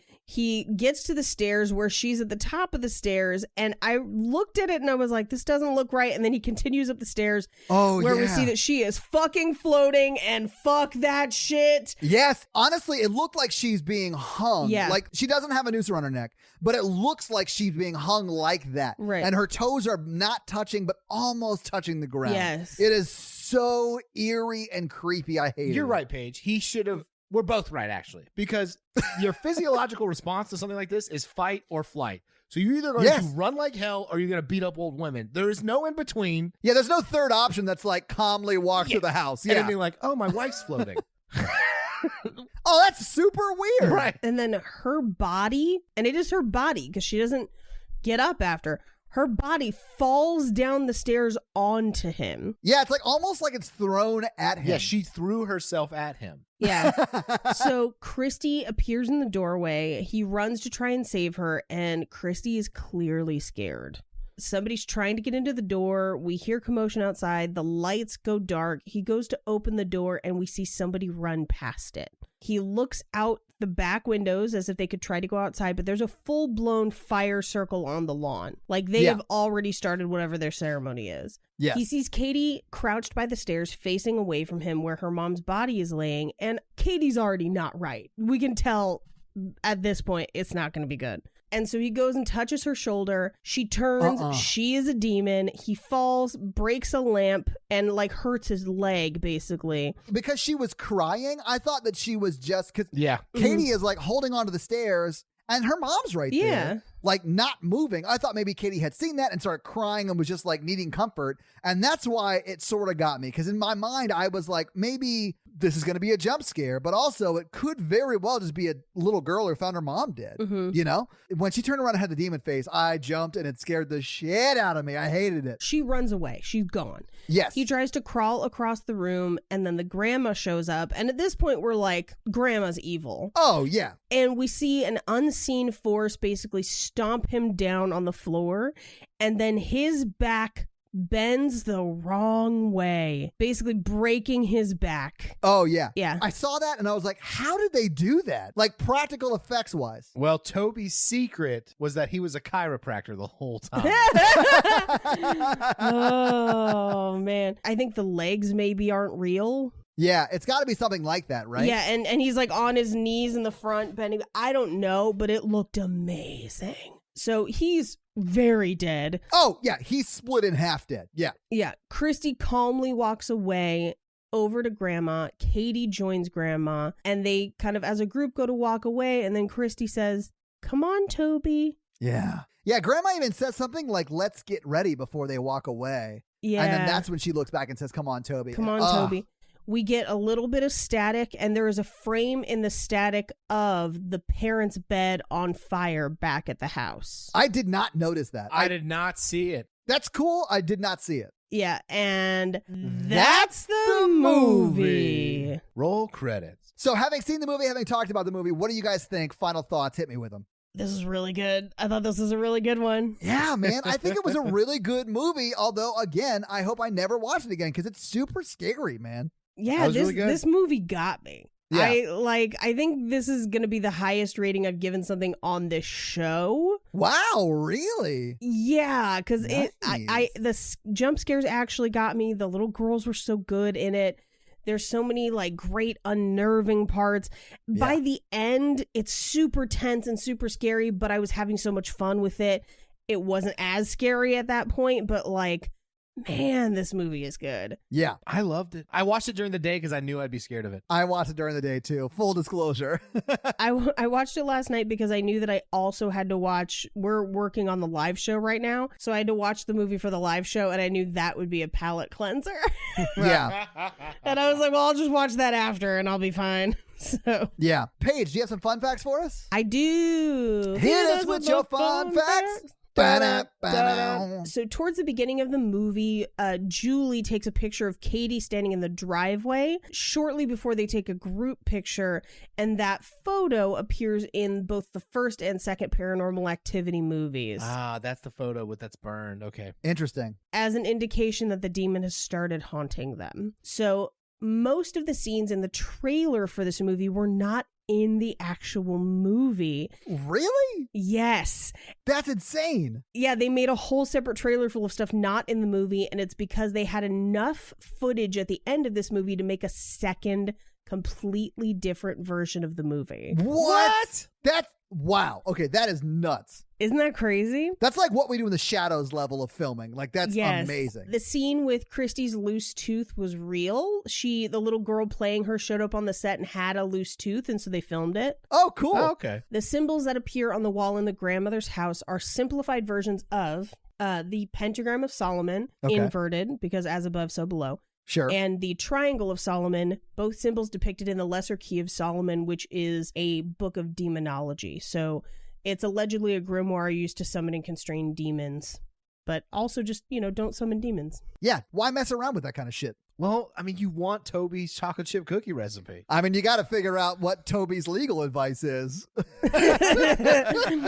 So the film takes place in September of 1988 with certain dates highlighted between the 2 weeks that the film takes place over. Now, one of the dates is 9/10, but they actually skip past 9/11, and it was actually a specific storytelling decision out of respect. Okay. Which I think is a little strange because it's, in 1988, but whatever. But this movie came out like 10 years after that happened. I could see them being sensitive to that. Yeah, it was right around the 10-year anniversary. Yeah. Toby, as I mentioned, was named after the assistant director's dog and the writer's neighbor's dog, both named Toby. There is, in the trailer, a demonologist, but that character doesn't appear anywhere in the movie and is never given credit in the final film, because in the final film they never consult a demonologist. So no, they don't. It was just for the trailer. So there are whole characters that hit the cutting room floor of this movie. Man, that is nuts. In the static at the end of the movie, there's a frame that shows Dennis and Julie's bed on fire. This is presumably the start of the house fire that's referred to in both Paranormal Activity 1 and Paranormal Activity 2. And that's the fun facts. Well, thank you so much for your fun facts, Paige. Thank you. All right, let's talk some box office. Yes, let's do it. What do you guys think the budget for this movie was? I think this movie cost $20 million. Okay, Mikey, what do you think? 10. The budget for this movie was $5 million. Damn! 3 movies in and they're still not giving them double digits? Fuck this. Yeah, so $5 million for this movie, which is a real cheap for a movie that is the third movie in a powerhouse series that have just been printing money for years. I did find, as a fun fact, I didn't look up actual numbers, but this is the most profitable. Yeah, so we'll talk about that because you're absolutely right. It came out October 21st, 2011. That's a good time to release a horror movie. Perfect time for this type of movie to come out. It was the #1 movie at the box office that week. It beat Real Steel, Footloose, The Three Musketeers, and The Ides of March. That was your top 5, of course, with Paranormal Activity 3 at the top. Yeah, so there's nothing out, and this drops a week before Halloween. Yeah, and the top 5 movies, it's the only scary movie the last week of October, or maybe the second to last week of October, right? So it's definitely going to be the movie everyone wants to go see. So how much money do you think this movie that cost $5 million made in its opening weekend domestically? I'm going to say 40. Okay, Mikey, what do you think? I was going to go around 40. This movie was big time when it came out. Yeah. We were hyped. And especially because it's good. Yeah, absolutely. And I think that when we talk about final box office numbers, we'll talk about that a little bit, Paige. Yeah. But in its first weekend out, it made $52.5 million. Damn! And something else I want to point out, Real Steel, that was #2 at the box office, made 10.8. This didn't just win the week, it crushed everybody else. Yeah. Oh, yeah. It laid waste to any other movie that weekend. So how much do you guys think it made in its total domestic run? Over 100. Domestic, I'm going to say 200. Okay. So domestically, it made $104 million. But Paige, internationally, it made another $103 million. There we so go. it made $207 million. Damn. And then it made another $3.5 million in DVD and Blu-ray sales. So it made a lot of money, a lot of money. And Paige, as you said, it is the most profitable one of the series. I'm astounded that they are still giving them such small budgets for these. So here's why I think that they have small budgets. And the only reason I say this is because they're notoriously small, which means the actors don't get paid a lot. pretty Yeah. much, I'd imagine what most things go into are the effects and all Yeah. the practicality that they're actually putting on screen. I think some of the actors and definitely the people who write and direct these are getting points on the back end because they self-funded them originally. I Yeah. bet that their production company, whatever it is, owns the rights to it. And so they keep the budget low because they're taking points on the back end. That makes Because sense. if they're not doing that, you're paying Katie to come back a lot more than she made in the first one. You know, Yeah. everyone who's reoccurring as a character, you're paying a lot more in the next ones because they printed money for you in the first two, right? And they Right. just aren't doing that. So I have a personal theory that they're just all, or maybe not all of them, but some of them have points on the back end and that keeps the budget low. There's a method to the smallness of these movies. Yeah. Because having people that we don't recognize, none of these actors are recognizable. It helps us feel like it's real. And I think that's why this movie scares me so much, is because it looks real. I don't know any of these actors. Yeah. And all of that contributes to it feeling more real. And I Agreed. think they do a great job of that. Yeah. So just to update some numbers, the original production budget for Paranormal Activity 1 was $450,000. Okay.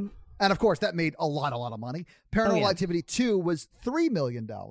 So Okay. they did pay people more, apparently, in the third one. And then this one was $5 million. So they have sort of gone up in budget, but Yeah. they still $5 million on a movie that has been making That's a micro budget. exactly compared to what they've made and have Yeah. a track record to make. Like if you went to a studio and said, hey, give me $5 million and your last $3 million movie made $200 million, there's no one that's not going to give you a truckload of money. Yeah. Oh, and this is Blumhouse. This is Yeah. this franchise that made Blumhouse. Yeah, so that's box office. So let's do that scary scale, Mike. Let's do the scary scale. So the scary scale is a scale of 1 to 10 of how scary we found the film watching it this time. It's not a scale of quality, but just a scale of scary. Our one example is Ghostbusters, and our 10 example is Texas Chainsaw Massacre. So, Paige, go first. I'm gonna give this a 6. Oh, Nice. shit. Okay, Which nice. is to date, I think, my highest rating on this show. Thanks to a bunch of listeners in the Facebook group who got together and built the scary scale in an Excel spreadsheet for me, I have this information page. So Okay. The Conjuring 2, you gave a 6. Everything else has been 3 or below. I feel like that's about right. I feel Yeah. like I was about as scared of this as I was of the Conjuring. You know, it's just Yeah. kind of a different style. All right, Todd, what are you going to give it? I'm going to give it a 6 as well. I was very, very scared by this movie. I don't think it was as scary as the second one for me. I think it maybe because I sort of knew what to expect. Yeah. So it sort of helped me a little bit. Also, we watched it during the day instead of at night in the pod loft. So like, I think that was made it a little bit less scary for me. Because if I saw this in the theater, it's like an 8 or a 9. Oh yeah, in a theater, this is solidly a 7, if not an 8 for me. I think. So Yeah. that's what I love about these movies. And that's why I saw them in theaters, which was they are Yeah. so scary in a theater. Yeah. environment. They definitely are. Oh. But this time I'm going to have to give it a 4.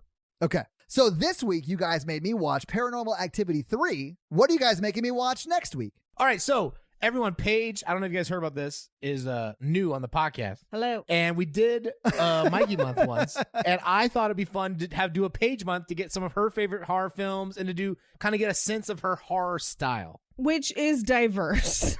Mine is too, Paige. I'm here for it. But we're gonna kick off Page Month with my 10.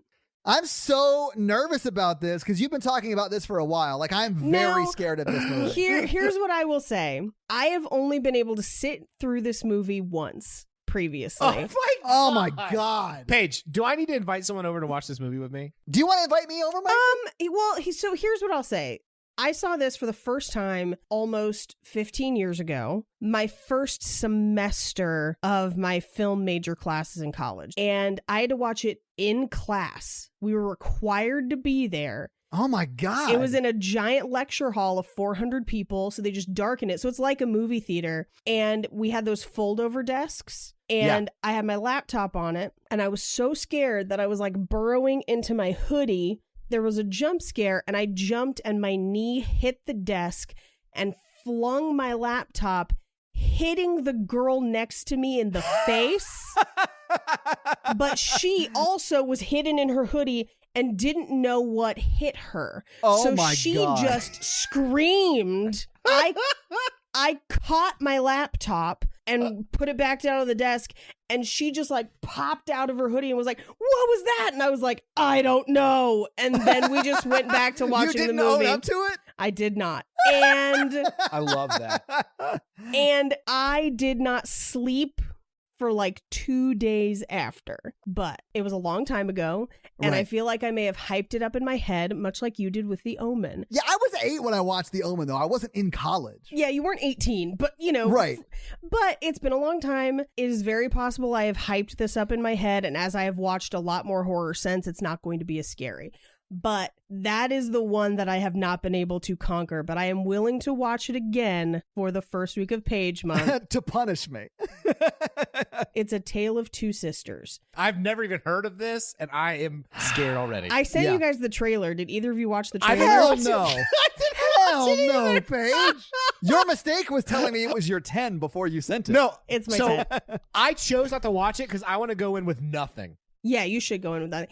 I do need to be very specific, and I realize that this is going to make me hypocritical for all of my comments about Rec, and so yes, I will find the subtitled version and watch it and give an updated review. But Tale of Two Sisters is a Korean film, and it is subtitled. Okay. Which might help you out, Todd.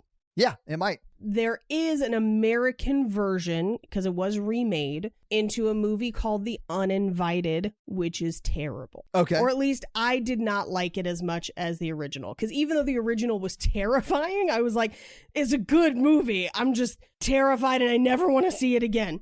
Then I saw The Uninvited and I was like, this is not scary. And this is a total letdown because it loses all of the fantastic cinematography. So make sure that you're not watching The Uninvited, that you are watching the subtitled Tale of Two Sisters, which is frequently on Shudder or Netflix, always subtitled, pretty much. Awesome. So guys, watch A Tale of Two Sisters for next week. Yes. I am not looking forward to this. I mean, I'm looking forward to your reaction, but I'm also like, it's my 10, Todd, so I'm willing to take my 10 to see how this goes. Oh my God. So your homework for next week is to watch A Tale of Two Sisters. All right. So Micah, do you have a review for us to read? Surprisingly, yes. Also, you guys should check it out. We got some really good reviews this week. Nice. Awesome. Well, thank you guys so much for leaving reviews. We've been getting a lot of reviews recently. We're already which up is to nice. 570 ratings. So Micah, you ready? Yes. What you got? Piper MK Okay. leaves us a review called Keeps My Nights Less Terrifying. Okay. And she would like me to read this in a Valley Girl voice. Oh, hell yeah. High pitched. I don't know if I can get there. Do you want me to do it in a Valley Girl voice as someone who lives near the valley in question? No, that would make way too much sense. So I'm a professional equine braider working all night by myself. What is a horse braider? An What the equine fuck? braider? That's like a house hunter's profession. Yeah, but a budget of $3 million. Yeah, Mikey. exactly. I'm sure she knows. Lately, though, I don't feel so alone. I've got Todd, Paige, and Mikey keeping me company on these long nights. Mikey, I love this.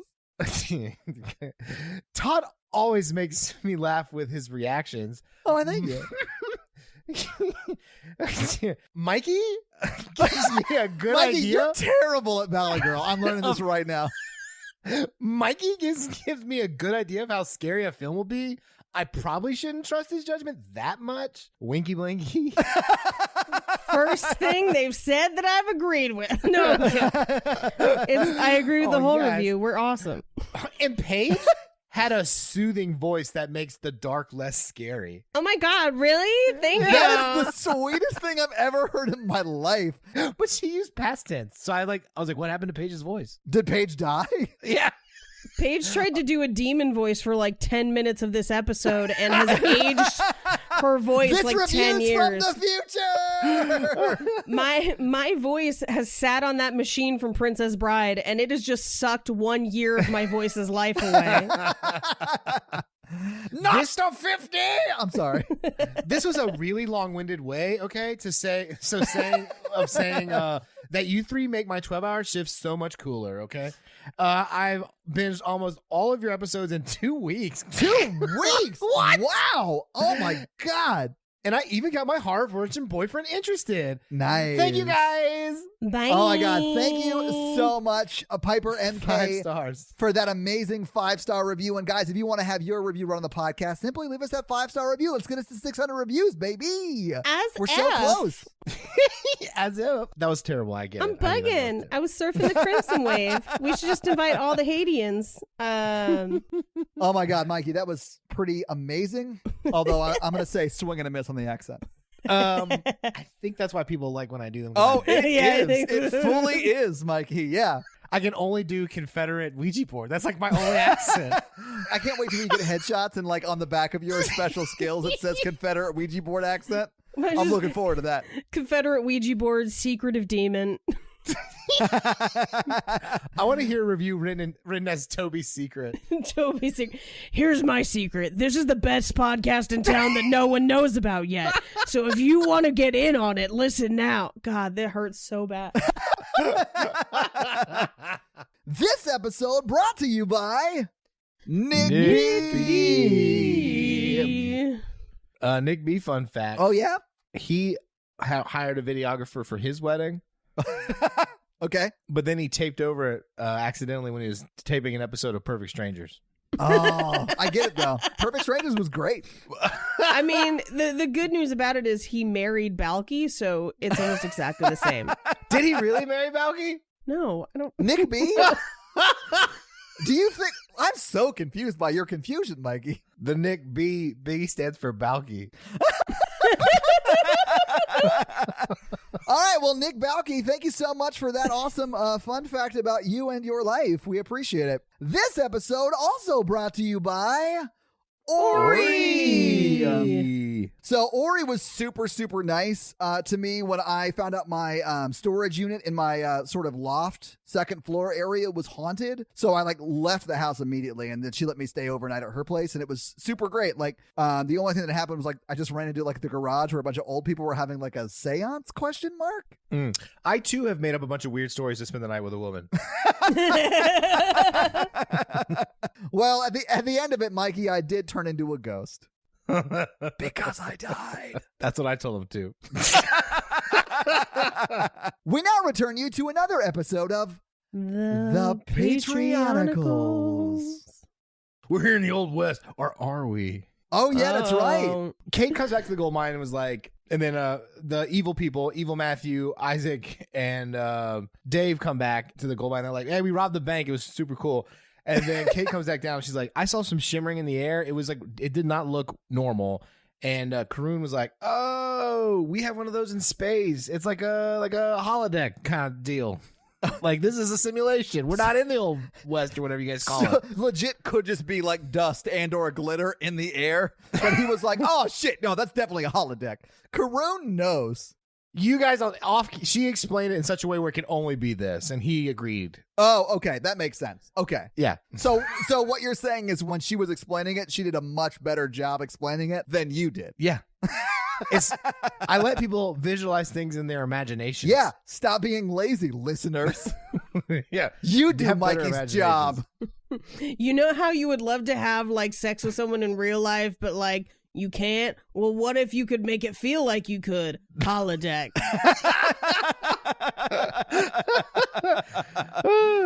So they're like, well, Karun, like, how does like holodecks work? And they're like, there should be something that controls the whole simulation that's inside of it.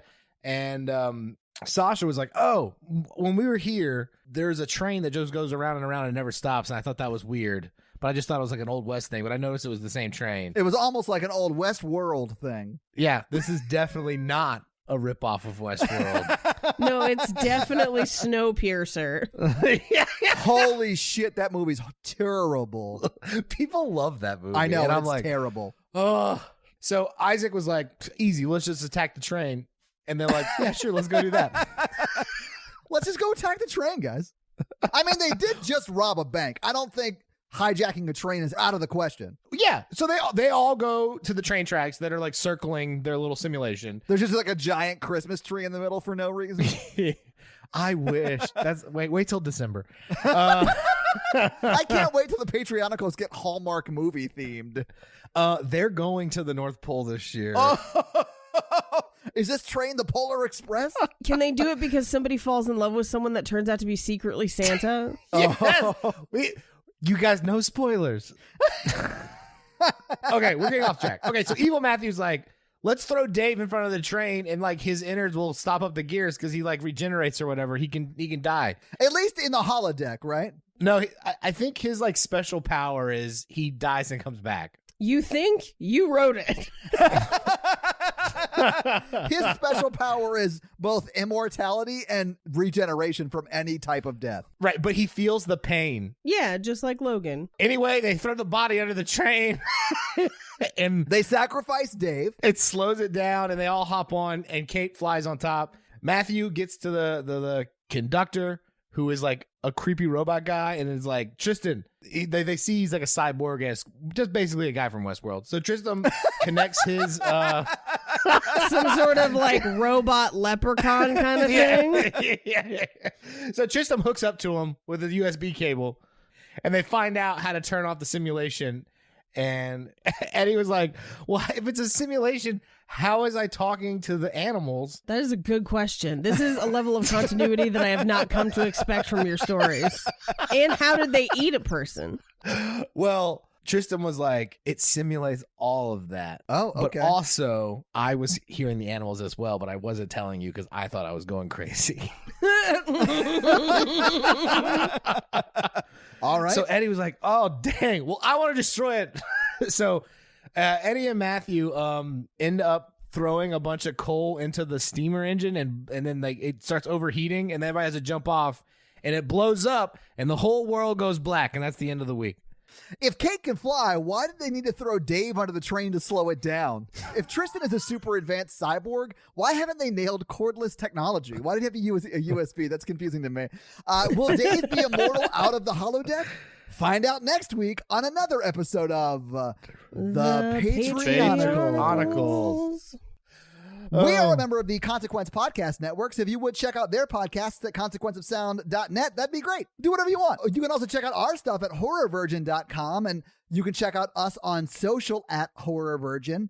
We three have another podcast that we would love you to check out that is called Romancing the Pod, where we do hilarious breakdowns of romantic and romantic comedy movies. It's pretty great. So check it out if you haven't already. If you want to follow us all individually on social, Paige is at Rampage Wesley everywhere but Twitter, where she is at Paige Wesley. And Mikey everywhere is at mrandolph24, and I am at Todd J. Awesome. You can also catch Paige on her other two podcasts, Black Card Rehab and The Cult Podcast, which are all great podcasts. Check them out. And if you want to help financially support this show, please do by going to patreon.com/horrorvirgin, where we have legit hours and hours of bonus audio and video content for you to absorb and enjoy. So please do that. And if you can't afford to do that, but still want your daily free content, check out the Horror Virgin Facebook group, where we have 1,400 awesome family members who talk daily. Like, they are in the 20s to 30s of posts daily in that group. It's amazing. It's an amazing, supportive, awesome family of horror aficionados and horror virgins. We have a few people that are like me who don't like scary movies that commiserate over what scares them. That's going to be it for us, guys. I'm Paige. Not Mikey. And I'm your horror virgin Todd, guys. Keep it spooky. Have a great week. Bye! Toby's secret. I'm single. That's not a secret, Mikey. Everybody knows that. Toby. I'm Toby now. Toby is single, ladies. I'm a Capricorn looking for love in these mean streets. Hit me up at 555. Email me at championbeefcake@hotmail.com. God, I'm tired of this. That movie, Mikey, What If, was terrible. All right, we got to. Here's my last secret. I'm afraid of the dark. Toby's agoraphobic. That's why he sleeps in the crawl space.